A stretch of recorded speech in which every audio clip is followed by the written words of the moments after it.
पोऱ्या एके वर्गात शिकत होतो ना दोघ जण खास मित्र.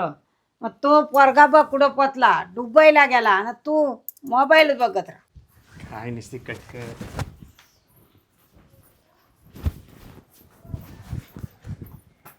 रवीनी बघ मोलकरीने घरात ठेवले, त्याच्या आशीला काय करायला लागतंय काय नाही. इथं मनात भांडी घर कपर धव कचरा कार झारू मार लाद्या पूस. काय चाललंय काय तुझ्या मगापासून? बघ तुझ्या मित्राने गाडी घेतली, बंगला बांधला, दर महिन्याला त्याच्या आशीच्या अकाउंटला पैसा टाकतय. बघ तिची कळती माझी आहे ना, माझी काय माझी काय अवस्था आहे. तिच्यापेक्षा सुखी तर तू आहेस. कशी काय? तुला बघायचं आहे? चल माझ्यासोबत. काकू काकू काकू. अरे तू आलास?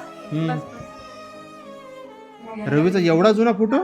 तू बाहेरच्या देशामध्ये गेलेला ना, तेव्हा मी फोटो काढलेला. तू आलास ना, जरा बरं वाटलं मला रे. तुझ्याशी बोललं का जरा मला माझ्या मुलाशी बोलल्यासारखं वाटतं रे.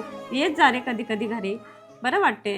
रवी कधी येणार काय सांगितलं का? नाही रे, अजून 2 वर्ष तरी नाही आलाय. कधी येणार आहे तो पण माहिती नाही आहे मला. पण कामाचा लोड असेल बहुतेक. अजून तरी मी पण वाट बघते भरपूर, कधी येईल माहिती नाही. तुला माहिती आहे काय, रवीला मुलगी झाले. हो काय? त्याने मला फोटोमध्ये दाखवलाय रे, पण कधी मी तिला हातावर खेळवते असं झालंय मला.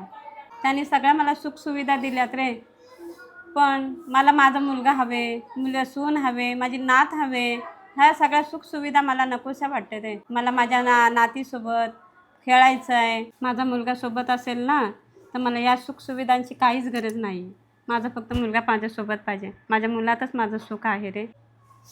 बघितलंस कोण सुखी आहे, तू का ती? नाही बाबू मी आहे. नको जाऊ नको जाऊ, चल माझ्यासोबत आता आपल्या घरीच राहतं.